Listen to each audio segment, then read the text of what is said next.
السلام علیکم ورحمۃ اللہ وبرکاتہ۔ الحمد للہ رب العالمین والصلاة والسلام علی رسولہ الامین وعلی آلہ وصحبہ اجمعین ومن تبعہم بإحسان الی یوم الدین، اما بعد۔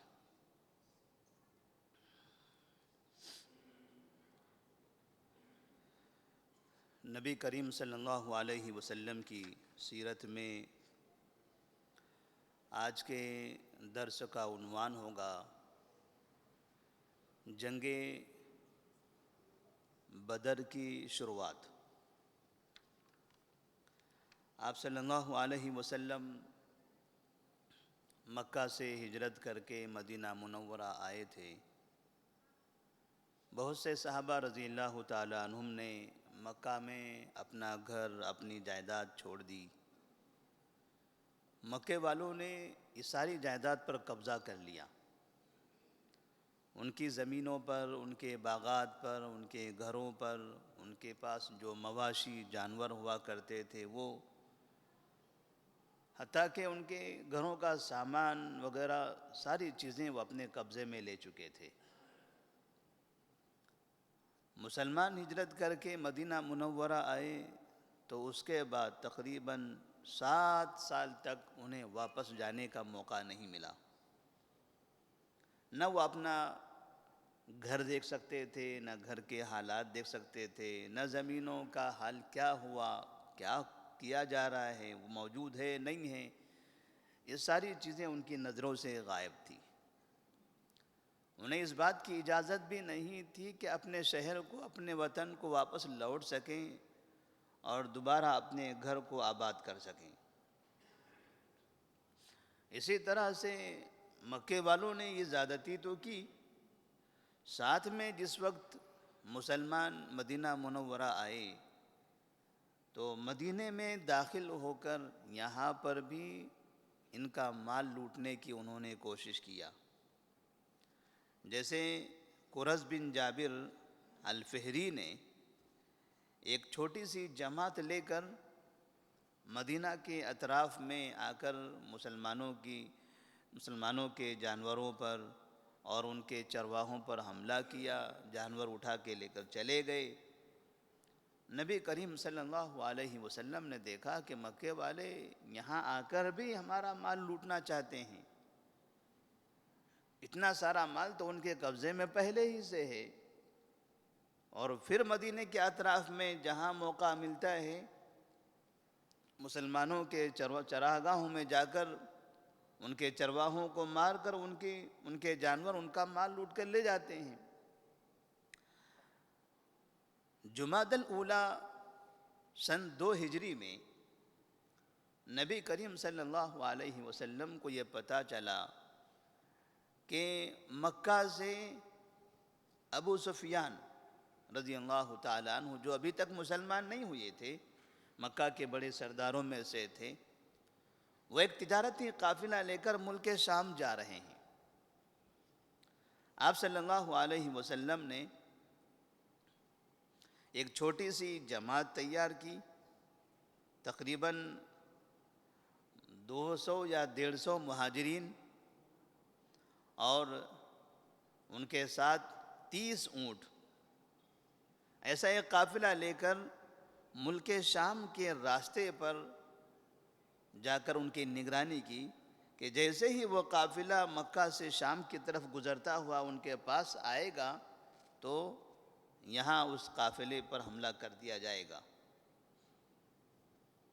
آپ صلی اللہ علیہ وسلم جب اس راستے پر پہنچے ہیں مدینہ منورہ سے، تو وہاں جانے کے بعد خبر ملی ہے کہ وہ قافلہ تو اس جگہ سے کچھ دن پہلے گزر چکا، آگے بڑھ گیا ہے ملک شام کی طرف، اب ان سے آپ کی ملاقات نہیں ہو سکتی ہے۔ نبی صلی اللہ علیہ وسلم وہاں سے واپس آ گئے۔ واپس آنے کے بعد جمادی الاخرہ، رجب، شعبان، یہ 3 مہینے مکمل گزر گئے۔ رمضان کا مہینہ شروع ہوا، تب آپ صلی اللہ علیہ وسلم کو اطلاع ملی کہ اب وہی ابو سفیان کا قافلہ ملک شام سے واپس مکہ کی طرف آ رہا ہے،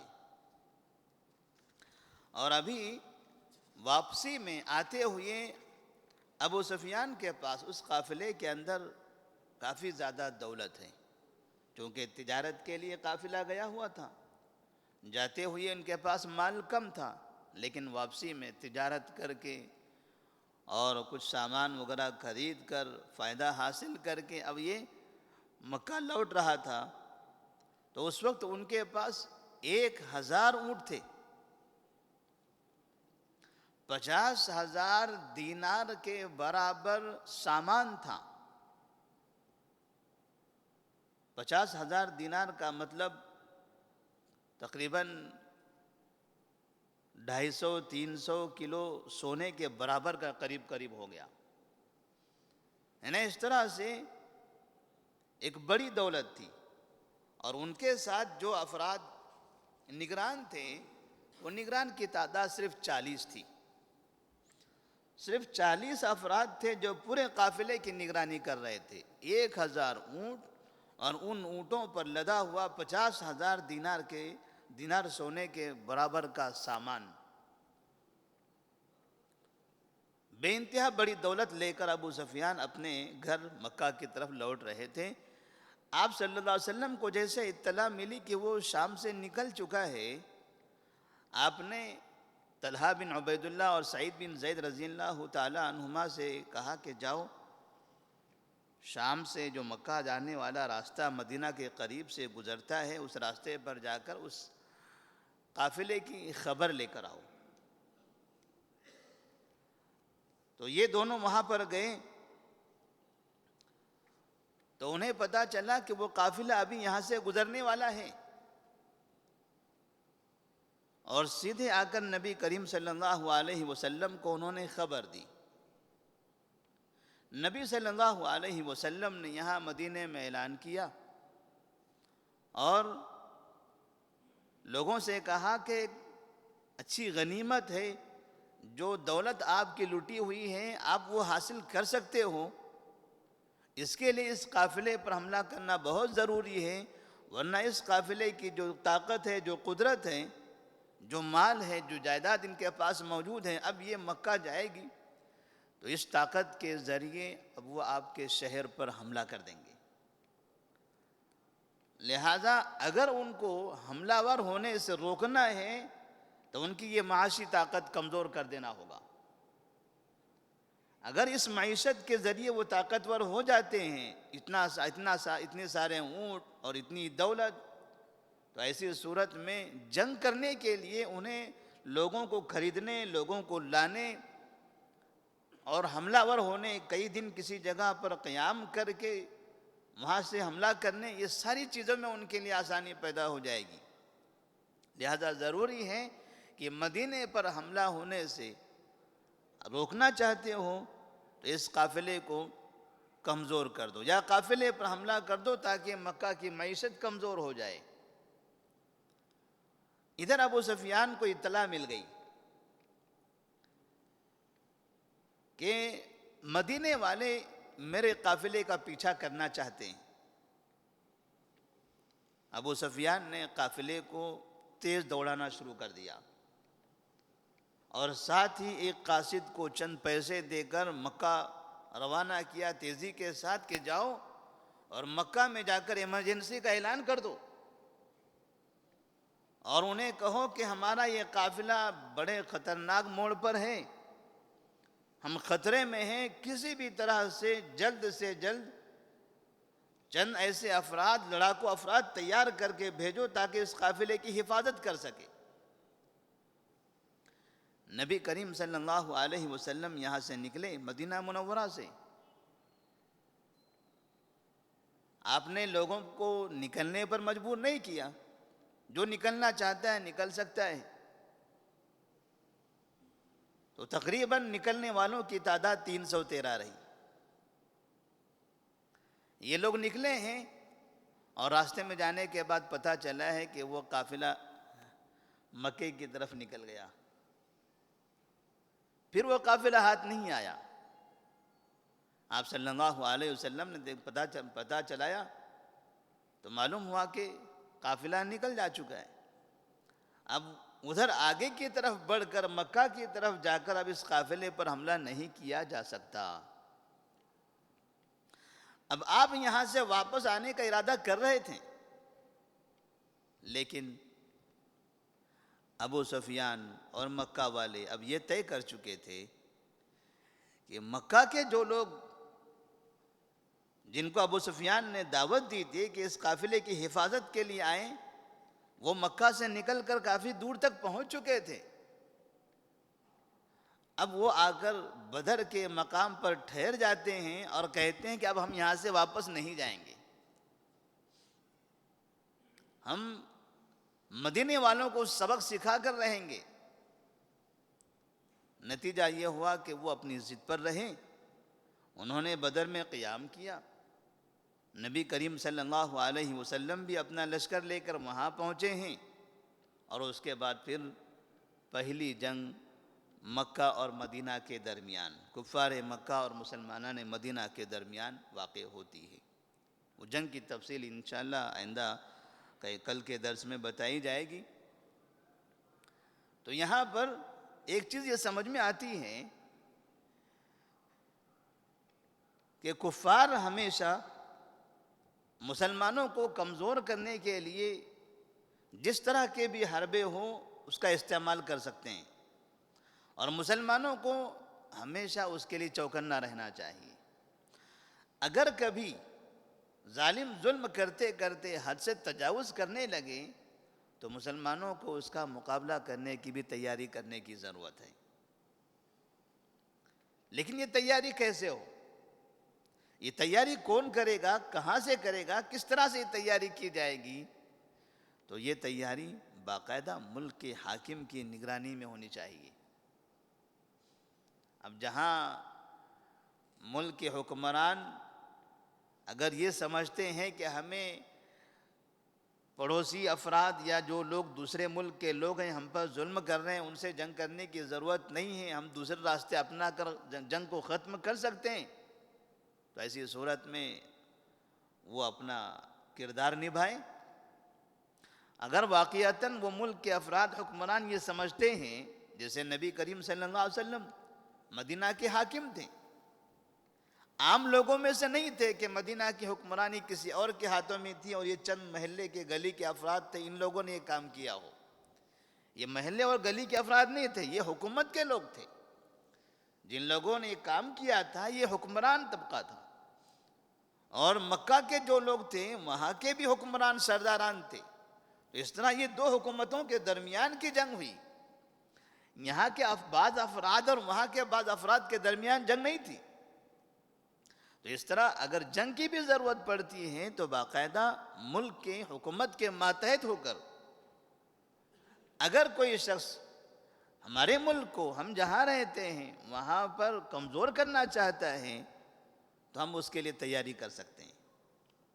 لیکن بعض مرتبہ ایسے واقعات کو استعمال کر کے لوگ یہ سمجھتے ہیں کہ ہم فلاں گلی میں رہتے ہیں اور ہمیں جنگ کی تیاری کرنی ہے، ہم فلاں محلے میں رہتے ہیں ہمیں جنگ کی تیاری کرنی ہے. کس کے خلاف جنگ کرنا ہے، کہاں جنگ کرنا ہے، کیسے کرنا ہے، کچھ پتہ نہیں ہے.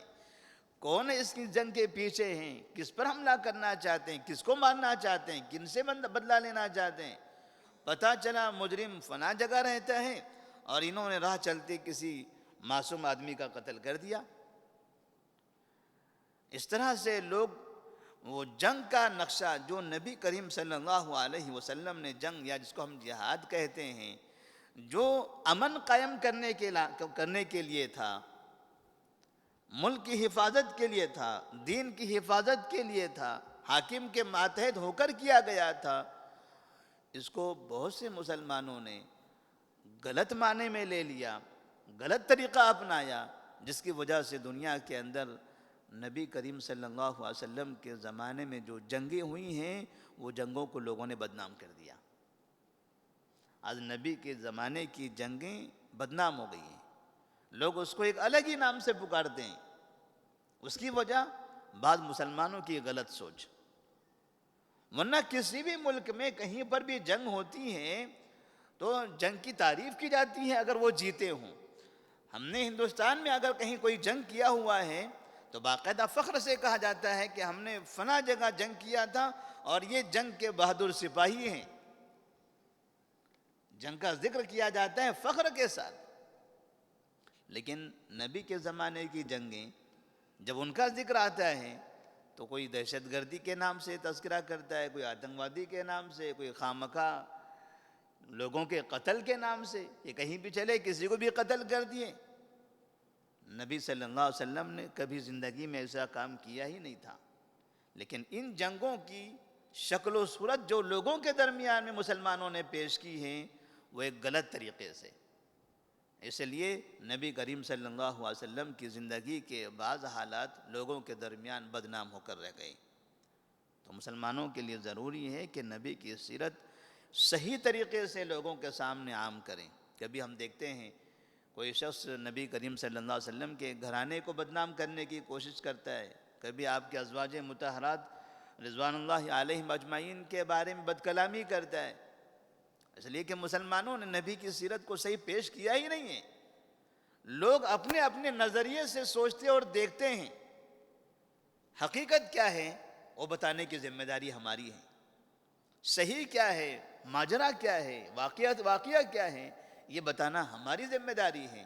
جب تک ہم نہیں بتائیں گے صحیح طریقے سے، صرف حجت بازی میں اور لڑائیوں میں رہیں گے تو کہاں سے اسی قوم کو سمجھایا جا سکے گا. تو ضروری ہے کہ نبی کی سیرت کو انتہائی سنجیدگی کے ساتھ لوگوں کے درمیان پھیلایا جائے، انہیں بتایا جائے. نبی کی سیرت پڑھتے ہوئے آدمی کی زندگی میں انقلاب بھی برپا ہو سکتا ہے، ایک کافر آدمی اسلام میں داخل بھی ہو سکتا ہے. اللہ تبارک و تعالیٰ سے دعا ہے کہ اللہ تبارک و تعالیٰ ہم تمام کو نبی کریم صلی اللہ علیہ وسلم کی سیرت صحیح طریقے سے پڑھنے سمجھنے اور لوگوں کو اس کے بارے میں بتانے کی توفیق عطا فرمائے. والسلام علیکم ورحمۃ اللہ وبرکاتہ.